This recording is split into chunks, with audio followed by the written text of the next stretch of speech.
ಎಲ್ಲರೂ ಹೇಗಿದ್ದೀರಾ ಚೆನ್ನಾಗಿದ್ದೀರಾ ಅಂತೇಳಿ ನಾನು ಭಾವಿಸ್ತೇನೆ. ಫ್ರೆಂಡ್ಸ್, ನಾನು ನಿಮ್ಮ ಬೈಲಪ್ಪ, ನೀವು ನೋಡ್ತಾ ಇದ್ದೀರಾ ಕನ್ನಡಿಗರ ಕನಸು ಚಾನಲ್. ಫ್ರೆಂಡ್ಸ್, ಇವತ್ತಿನ ವಿಡಿಯೋದಲ್ಲಿ ಏನು ತಿಳ್ಕೊಂಡು ಅಂದರೆ ಇವತ್ತಿನ ವಿಡಿಯೋದಲ್ಲಿ ಯುವ ನಿಧಿ ಯೋಜನೆಯನ್ನು ಹೇಗೆ ಆನ್ಲೈನ್ನಲ್ಲಿ ಅರ್ಜಿ ಸಲ್ಲಿಸಬಹುದು ಎಂಬುದನ್ನು ಈ ವಿಡಿಯೋದಲ್ಲಿ ತಿಳ್ಕೋಣ. ಯಾಕಂದರೆ ಹಿಂದಿನ ವಿಡಿಯೋದಲ್ಲಿ ಹೇಳ್ಕೊಟ್ಟಿದ್ದೆ ಯುವ ನಿಧಿ ಅರ್ಜಿ ಸಲ್ಲಿಸಲಿಕ್ಕೆ ಯಾವ ಡಾಕ್ಯುಮೆಂಟ್ಸ್ಗಳು ಬೇಕು, ಯಾವ ಟರ್ಮ್ಸ್ ಆ್ಯಂಡ್ ಕಂಡೀಷನ್ ಇದೆ ಅಂತ ಹಿಂದಿನ ವಿಡಿಯೋದಲ್ಲಿ ಹೇಳ್ಕೊಟ್ಟಿದ್ದೆ. ಅದೇ ರೀತಿಯಾಗಿ ಇವತ್ತಿನ ವಿಡಿಯೋದಲ್ಲಿ ಅರ್ಜಿಯನ್ನು ಹೇಗೆ ಆನ್ಲೈನಲ್ಲಿ ಸಲ್ಲಿಸಬಹುದು ಎಂಬುದನ್ನು ಈ ವಿಡಿಯೋದಲ್ಲಿ ತಿಳ್ಕೋಣ. ಬನ್ನಿ ಫ್ರೆಂಡ್ಸ್, ವಿಡಿಯೋವನ್ನು ಸ್ಟಾರ್ಟ್ ಮಾಡೋಣ.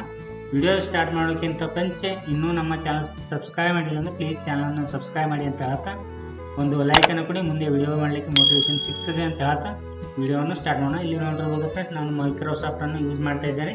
ಇಲ್ಲಿ ನಿಮ್ಮ ಮೊಬೈಲ್ನಲ್ಲಿ ಕ್ರೋಮ್ ಬ್ರೌಸರ್ ಆಗಿರ್ಬೋದು, UC ಬ್ರೌಸರ್ ಆಗಿರ್ಬೋದು, ಅಲ್ಲಿ ನೀವು ಸೆಲೆಕ್ಟ್ ಮಾಡ್ಕೊಳ್ಳಿ.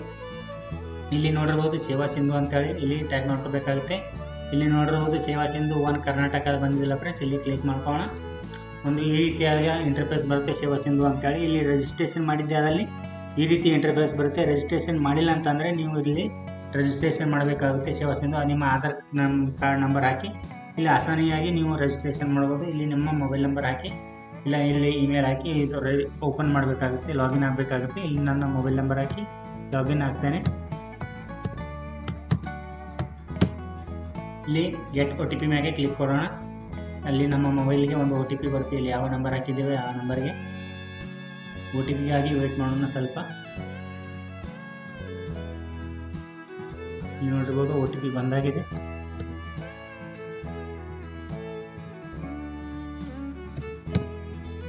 ಇಲ್ಲಿ ನೋಡಿರ್ಬೋದು ಇಲ್ಲಿ ಆದ ತಕ್ಷಣ ಇಲ್ಲಿ 371242 ಅಂತ ಬಂದಿದೆಲ್ಲ ಈ ಕ್ಯಾಪ್ಚರ್ ಹಾಕೋಣ.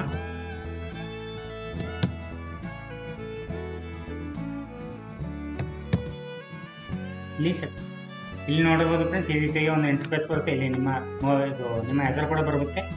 ಇಲ್ಲಿ ಮ್ಯಾನೇಜ್ ಪ್ರೊಫೈಲ್ ಇದೆ. ಇಲ್ಲಿ ನೋಡಿರ್ಬೋದು ಅಪ್ಲೈ ಫಾರ್ ಸರ್ವಿಸ್ ಇದೆ ಫ್ರೆಂಡ್ಸ್, ಇಲ್ಲಿ ಕ್ಲಿಕ್ ಮಾಡ್ಕೋಣ. ಆಲ್ ಸರ್ವಿಸ್ ಮೇಲೆ ಕ್ಲಿಕ್ ಮಾಡ್ಕೋಣ. ಈ ರೀತಿಯಾಗಿ ಒಂದು ಇಂಟರ್ಫೇಸ್ ಬರುತ್ತೆ. ಇಲ್ಲಿ ನೋಡಿರ್ಬೋದು ಫ್ರೆಂಡ್ಸ್, ಇಲ್ಲಿ ಆಲ್ ಸರ್ವಿಸ್ ಇದೆ. ಇಲ್ಲಿ ಸರ್ಚ್ ಮ್ಯಾಗೆ ಕ್ಲಿಕ್ ಮಾಡ್ಕೋಬೇಕಾಗುತ್ತೆ ಸೈಡ್ಗೆ. ಇಲ್ಲಿ ನೋಡಿರ್ಬೋದು ಸ್ಟೇಟ್ ಕರ್ನಾಟಕ ಮ್ಯಾಗೆ ಒಂದು ಸರ್ಚ್ ಅಂತ ಬಾಕ್ಸ್ ಮೇಲೆ ಅಲ್ಲಿ ಕ್ಲಿಕ್ ಮಾಡ್ಕೊಳ್ಳಿ. ಅಲ್ಲಿ ಯುವ ನಿಧಿ ಅಂತ ಟೈಪ್ ಮಾಡಬೇಕಾಗುತ್ತೆ. ಇಲ್ಲಿ ನೋಡಿರ್ಬೋದು ಫ್ರೆಂಡ್ಸ್, ಅಪ್ಲಿಕೇಶನ್ ಫಾರ್ ಯುವ ನಿಧಿ ಸ್ಕೀಮ್ ಅಂತ ಬಂದಿಲ್ಲ. ಈ ರೀತಿ ಇಂಟರ್ಫೇಸ್ ಬರುತ್ತೆ. ಇಲ್ಲಿ ನೋಡಿರ್ಬೋದು ಫ್ರೆಂಡ್ಸ್, ಯುವ ನಿಧಿ ಕರ್ನಾಟಕ ಸರ್ಕಾರ ಅಂತ ಬಂದಿಲ್ಲ ಫ್ರೆಂಡ್ಸ್.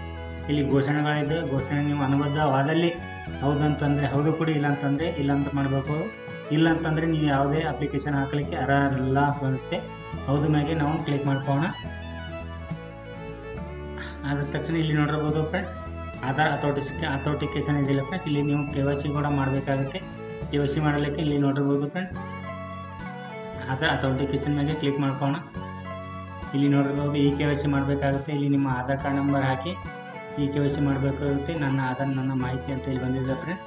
ಇಲ್ಲಿ ಫಿಂಗರ್ ಪ್ರಿಂಟ್ ಇದ್ದರೆ ಫಿಂಗರ್ ಪ್ರಿಂಟ್ ಅಂತ ಕೊಡಿ, ಇಲ್ಲ ಅಂತಂದರೆ OTP ನಿಮ್ಮ ಮೊಬೈಲ್ ಹಾಕಿದರೆ OTP ಅಂತ ಹಾಕಬೇಕಾಗುತ್ತೆ. ಇಲ್ಲಿ OTP ಮೇಲೆ ಕ್ಲಿಕ್ ಮಾಡೋಣ. ಪ್ರೊಸೀಜರ್ಸ್ ಇಲ್ಲಿ ನೋಡಿರ್ಬೋದು ಒಂದು OTP ಬಂದಾಗಿದೆ. OTP ಹಾಕೋಣ.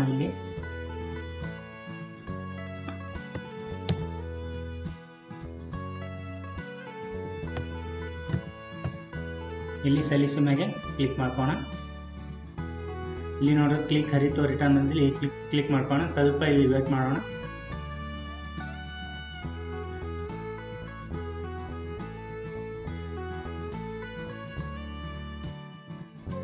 ಇಲ್ಲಿ ನೋಡಿರ್ಬೋದು ಫ್ರೆಂಡ್ಸ್, ವೇಟ್ ಮಾಡಿದ ತಕ್ಷಣ ಇಲ್ಲಿ ನೋಡಿರ್ಬೋದು ನಿಮ್ಮ ಹೆಸರು ಬರುತ್ತೆ, ನಿಮ್ಮ ಡೇಟ್ ಆಫ್ ಬರ್ತ್ ಬರುತ್ತೆ, ನಿಮ್ಮ ಮೇಲ್ ಫಿಮೇಲ್ ಬರುತ್ತೆ.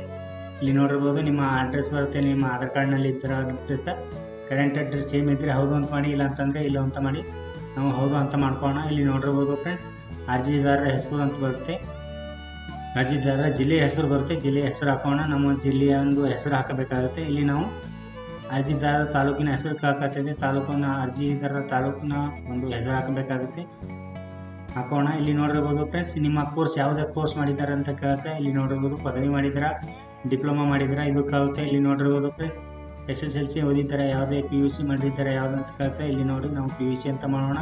ಇಲ್ಲಾಂತಂದ್ರೆ ನಿಮ್ದು ಯಾವ್ದು ಬೇಕೋ ನಾವು ಇಲ್ಲಿ ಡೆಮೋ ರೂಪದಲ್ಲಿ ತೋರಿಸ್ಕೊಟ್ಟಿದ್ದೇನೆ. ಇಲ್ಲಿ ನಿಮ್ದು ಯಾವುದೇ ಇದೆ ಅಲ್ಲಿ ನೀವು ಸರ್ಚ್ ಮಾಡಬೇಕಾಗುತ್ತೆ. SSLC ಇದೆಯಾ, CBSE ಇದೆಯಾ, ICU ಇದೆ, ಇಲ್ಲಿ ಈ ರೀತಿಯಾಗಿ ಒಂದು ಟೈಪ್ ಮಾಡಬೇಕಾಗುತ್ತೆ. ವಿಶ್ವವಿದ್ಯಾಲಯ ಮಂಡಳಿ ಅಂತ ಟೈಪ್ ಮಾಡಬೇಕಾಗುತ್ತೆ. ಇಲ್ಲಿ ನೋಡ್ಬೋದು ಇಲ್ಲಿ ಯಾವುದೇ ಒಂದು ನಿಮ್ಮ ಬೋರ್ಡ್ ಎಕ್ಸಾಮ್ ಇದೆಯಾ, ಯಾವುದೇ ಎಕ್ಸಾಮ್ ಅಥಾರಿಟಿ ಇದೆಯಲ್ಲ ಅದು ಕ್ಲಿಕ್ ಮಾಡ್ಕೊಳ್ಳಿ. ಇಲ್ಲಿ ಅಥವಾ ಡಿಪ್ಲೊಮಾ ಪ್ರಮಾಣ ಪತ್ರ ಸಂಖ್ಯೆಯನ್ನು ಕೇಳ್ತಾ ಇದೆ. ನಿಮ್ಮ ಪ್ರಮಾಣ ಪತ್ರ ಸಂಖ್ಯೆಯನ್ನು ಹಾಕಬೇಕಾಗುತ್ತೆ. ಇಲ್ಲಿ ನೀವು ಹಾಕಬೇಕಾಗುತ್ತೆ. ಇಲ್ಲಿ ನೋಡಬಹುದು ನಿಮ್ಮ ಅಭ್ಯರ್ಥಿ ಹೆಸರು ಮತ್ತು ಅಂಕಪಟ್ಟಿಯಲ್ಲಿ ಇರುತ್ತದೆ ಅಂತ ಕೇಳ್ತದೆ. ಇಲ್ಲಿ ನೀವು ಅದು ಹಾಕಬೇಕಾಗುತ್ತೆ. ಇಲ್ಲಿ ನೋಡಿರ್ಬೋದು ಈ ರೀತಿ ಒಂದು ಇಂಟರ್ಫೇಸ್ ಬರುತ್ತೆ. ಇಲ್ಲಿ ನೋಡಿರ್ಬೋದು ಕಾಲೇಜ್ ನೇಮ್ ಅಂತ ಬರುತ್ತೆ. ನಿಮ್ಮ ಕಾಲೇಜ್ ನೇಮ್ ಹಾಕಬೇಕಾಗುತ್ತೆ. ಫಲಿತಾಂಶ ದಿನಾಂಕ, ನಿಮ್ಮ ದಿನಾಂಕ ಕೇಳಬೇಕಾಗುತ್ತೆ. ನಿಮ್ಮ ದಿನಾಂಕ ಇಲ್ಲಿ ಹಾಕಬೇಕಾಗುತ್ತೆ. ಪರಿಶೀಲನೆಗಾಗಿ ಯಾವುದಾದ್ರೂ ಒಂದು ಆಯ್ಕೆಯನ್ನು ಮಾಡಿ ಅಂತ ಹೇಳ್ತಾ ಇದೆ. ಯಾವುದಾದ್ರೂ ನಿಮ್ಮ ಡಿಪ್ಲೊಮಾ, ರೇಷನ್ ಕಾರ್ಡ್ ಆಗಿರ್ಬೋದು, ಯಾವುದೇ ಒಂದು ಗ್ರ್ಯಾಜುಯೇಟ್ ಆಗಿರ್ಬೋದು, ಇಲ್ಲಿ ಯಾವುದೇ ಒಂದು ಆಪ್ಷನ್ ಮೇಲೆ ಕ್ಲಿಕ್ ಮಾಡಿ ಇಲ್ಲಿ ನಿಮ್ಮ ರೇಷನ್ ಕಾರ್ಡ್ ನಂಬರ್ ಕೂಡ ಇಲ್ಲಿ ಹಾಕೋಬೇಕಾಗುತ್ತೆ. ಅದಾದ ತಕ್ಷಣ ಇಲ್ಲಿ ನೋಡೋದು ಅರ್ಜಿದಾರರ ಮೊಬೈಲ್ ನಂಬರ್ ಹಾಕೋಕ್ಕೆ ಇಲ್ಲಿ ಹೇಳ್ತಾ ಇದೆ.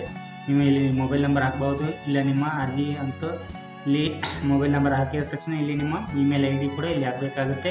ಇಲ್ಲಿ ಸೆಲೆಕ್ಟ್ ಕಾಸ್ಟ್ ಅಂತ ಜಾತಿಯ ಗುಂಪಾದ ಜಾತಿಯ ಪ್ರಮಾಣ ಪತ್ರ ಕೇಳ್ತಾ ಇದೆ.